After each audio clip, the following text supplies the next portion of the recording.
Welcome back to Best Pod Available. Joe DeLeone and Ryan Roberts. Today we've got safety rankings on the show. We're coming up to the end of these rankings. We've got corner coming up next. We got receiver, tight end, quarterback. We'll be done by next week. We'll do a final mock draft. We'll probably maybe do a final big board. And then after that, we'll be reacting to the performances of the top prospects and teams in college football. Make sure you subscribe so you don't miss out on that content.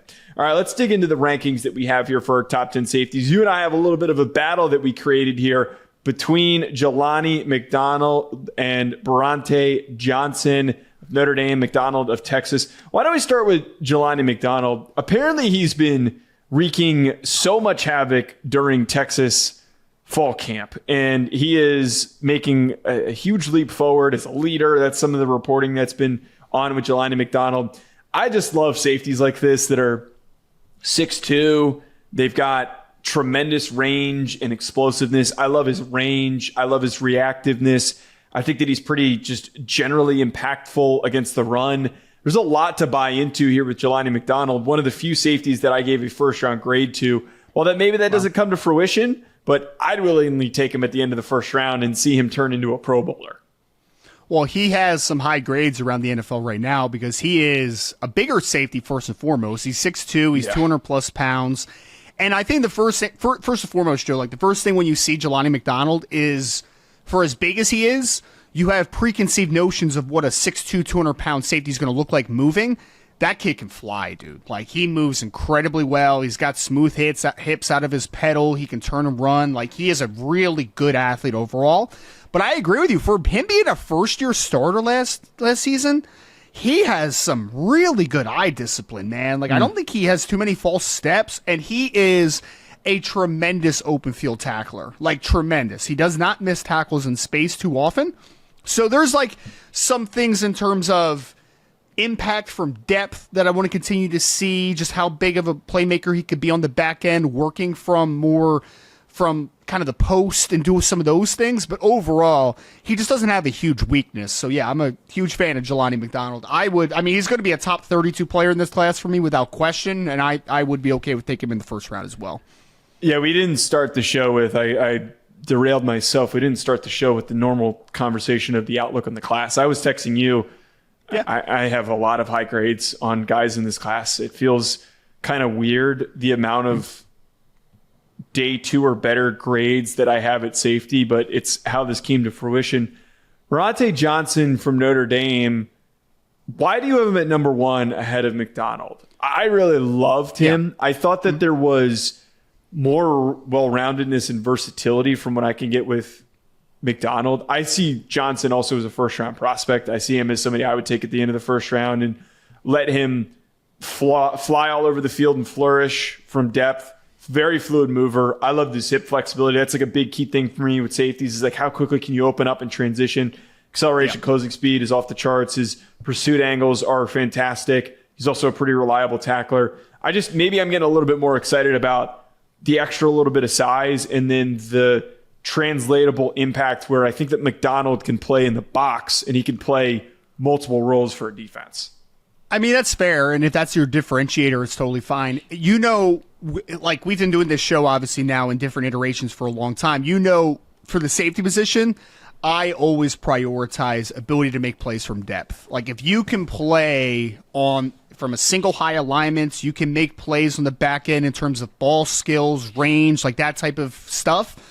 I always value those types of players tremendously. And especially when Brauntae Johnson, like I don't think he's not like a incredibly powerful tackler, but he doesn't miss much either. Like he's a sound tackler for a guy who mostly was a big-time wide receiver in high school. Like he played some safety, but a lot of schools coming out liked Johnson as a wide receiver. Like I think it was Lane Kiffin in Ole Miss actually wanted him pretty badly as a wide receiver, if I'm remembering correctly. So like those ball skills, that range, that foot speed, that explosiveness, like everything together, I think is just special. And I don't know if you remember this, Joe, but his freshman year, he only played in like 4 games. He maintained his red shirt, only played in 4 games.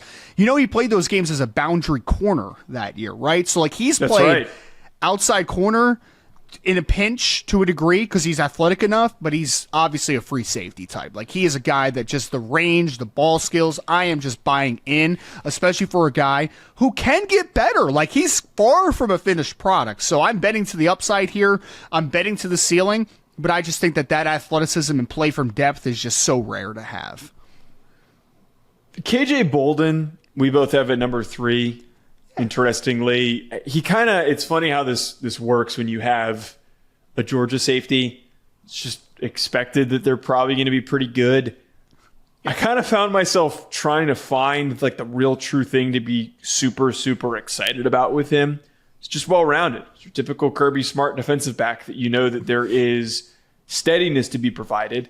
I think he needs to be a little bit more consistent of a finisher as a tackler, but strong instincts. He's reactive. He opens up and covers ground really easily. He flies all over the field. Bolden almost seems too simple to evaluate, if that makes sense. He is a guy that I don't think is elite in one area, but I don't think he's a negative in any area either. Like, he is requisitely, you know who he reminds me of, Joe, which is, this is going to come sound like a shot to a degree, but it's not, I promise. He's not as good a player as Caleb Downs was, obviously. Like, he's not Caleb Downs. But he has the same feel as Caleb Downs in the sense of he's just a boringly good football player. Like, you don't have to worry about him. He's never going to be a liability.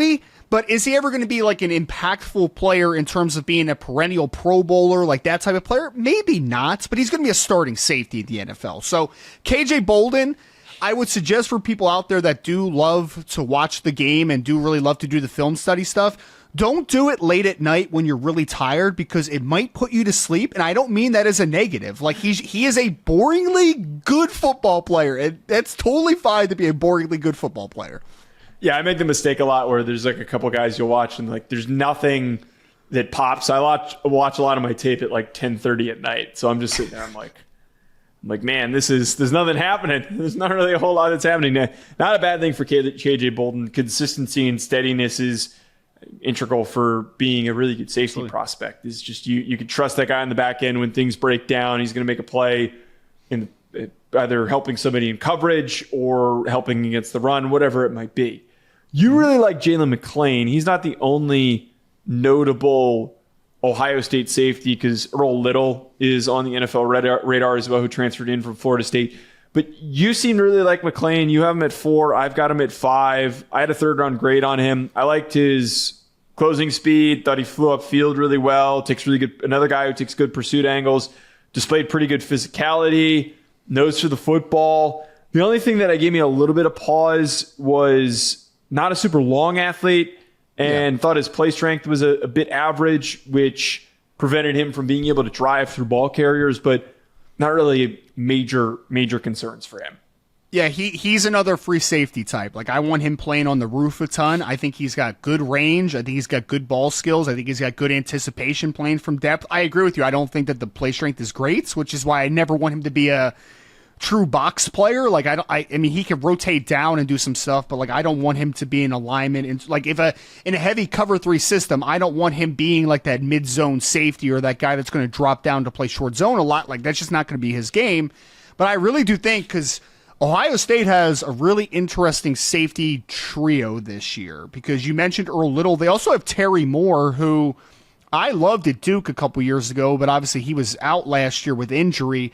And there was a couple safeties this year like Xavier Scott and Amari Farrell that I'm just kind of like wait and see a little bit, because either they weren't great last year or they're coming back from injuries. So like, they were not guys that ended up making the list just based upon those injury concerns and just some questions at all overall. But I really do like McDonald, dude. I felt like because he played next to Caleb Downs, because he played in such a star-studded defensive group just in general last year, I feel like people underrated him quite a bit. So yeah, McDonald is a good player, man, who I would love to have as a true free safety type in the NFL. Yeah, you don't even really hear his name come up that often when we talk about potential pieces for this Ohio State defense, which is pretty nuts. I was really happy that I pissed you off when I sent you the rankings before the show, because you texted me Ty Bryant of Kentucky is a sleeper. So I went and watched him, and I love Ty Bryant because Ty Bryant is my type of safety that I get super excited about. I think his instincts with the ball in the air are awesome. I think that he tracks and also attacks the ball really well when it's in the air. He's aggressive. He's one of these dudes that's got a reckless abandonment. He's just going to go out there. He's going to go make a play. Hips are awesome. Length is great. Range, ability to cover ground is awesome. Just not a great tackler. That's the only thing I think that might hurt him a little bit. But yeah. Bryant could be a big riser in this class if we start to see him pick up some steam. I feel like every show, one of us comes on here and says, I hate you because this is the guy I wanted to be higher on than you. I wanted to be the Ty Bryant guy on this podcast. Like, this is the guy, Joe. This is my flag plant that I was going to come into the show and be like, you know who's high on Ty Bryant? I'm high on Ty Bryant. I really like Ty Bryant a lot. Another guy, he fits my agenda. He is more of a free safety type. He's more of a guy that's rangy on the back end. But I actually do think, Joe, that he could place a man in the slot at times. Like, I think he's got smooth hips. I think he's got a lot of coverage versatility to him. So if he takes the next step forward in terms of just continuing to get stronger and developing physically, I think this kid is a potential top 100 player. Like, I really like Ty Bryant. I don't doubt that. I think more people need to. And he had a decent grade on NFS, if I recall, and I had him circled, and I almost took him off until you texted me because I was like, okay, this is crunch time. I got to get my list finalized before we record. And thankfully, I took the time to watch him because he really completely shifted how my list looked.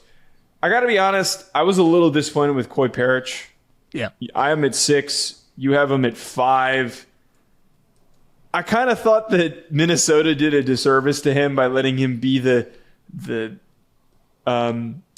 oh my God, what the Travis Hunter of Minnesota football. Yes. They were like, he's going to do everything. Well, I don't think that Coy needed to be doing everything. I'd rather him be a really good safety. He's got a thick build. He's very athletic. He's pretty fluid and mobile. He's also another guy that's got pretty solid awareness. I hated his tackling, and I also didn't think he was a great transitioner. His tackling was really quite frustrating, but here's the good thing for him.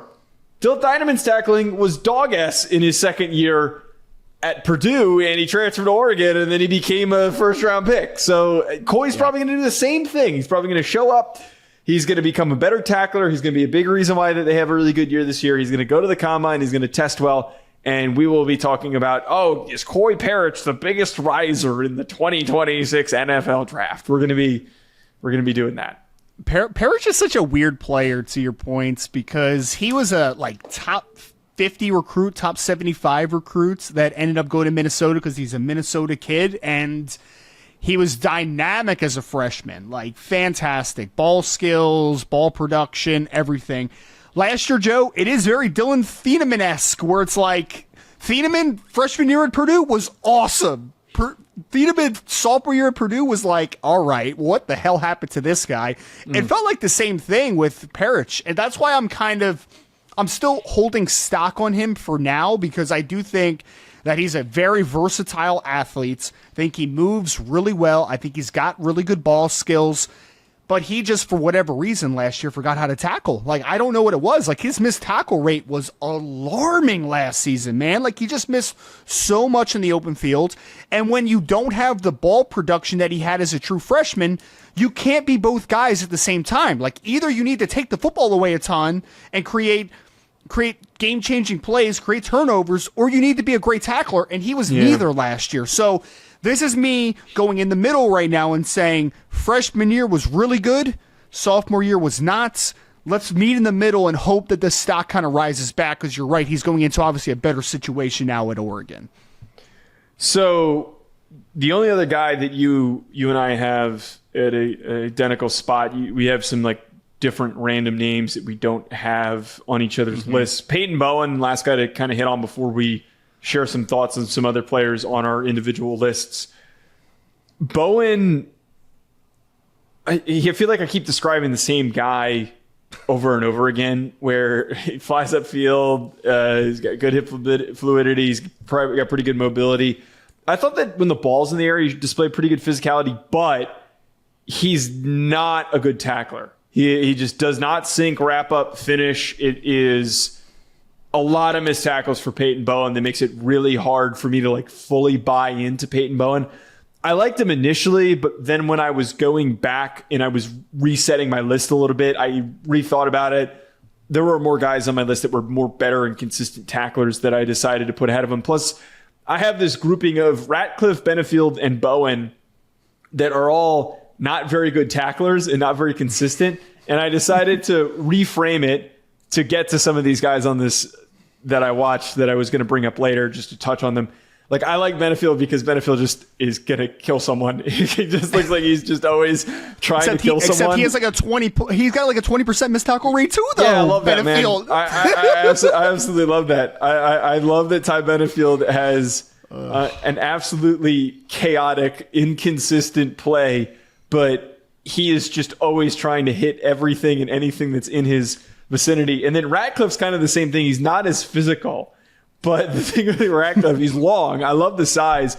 His hips are awesome, and he sticks and tracks and coverage really well. But yeah, same thing is he makes a decision, and he really sticks to it. I wrote down, it takes a lot for me to write down reckless decision maker. To define Ratcliffe is a reckless decision maker. It leads to him vacating a lot of space, which you don't really want from a safety. I don't need a guy that's just leaving a chasm of space. It's interesting when you kind of get in the back end because you're really picking your types.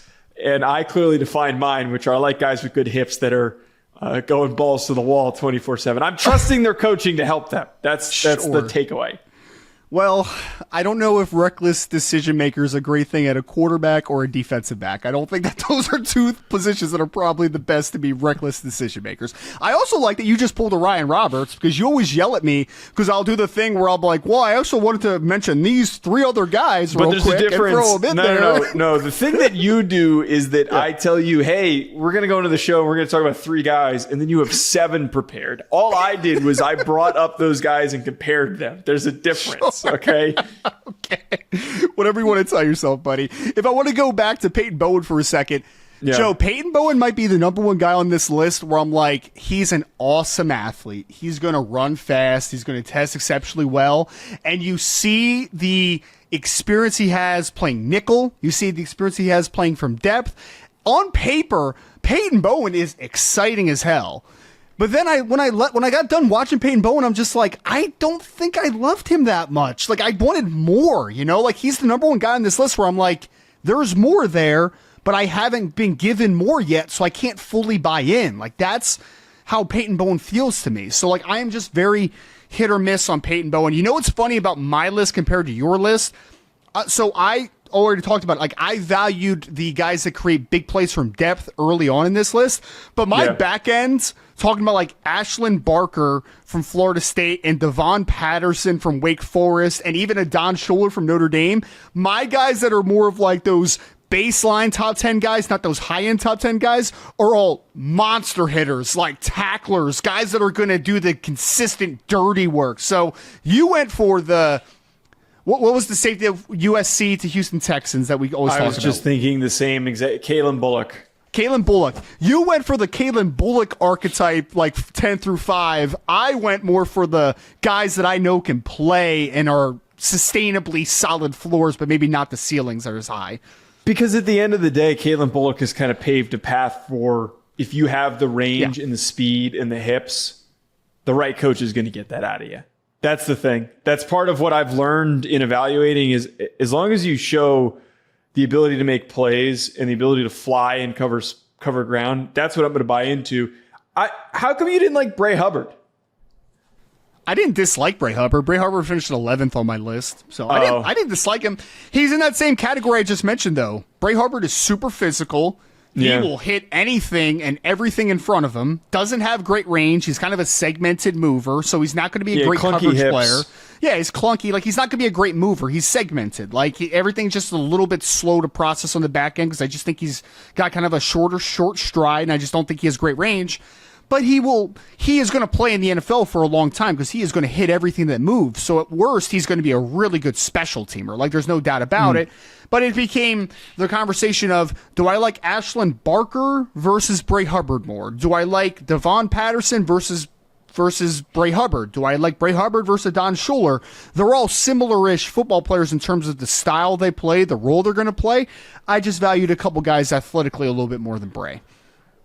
To get to Patterson before we close out here, he's funny. I watched him and I thought he was a solid prospect. I had a couple things. He's funny because he is one of the thickest slot defenders that I've seen. Like, just, I mean, I was watching him on film. I kept mixing him up. There was a linebacker that had like a similar number than him. I kept mixing him up with the linebacker when I was watching film. Just a wide ass kid. He looks like an outside backer.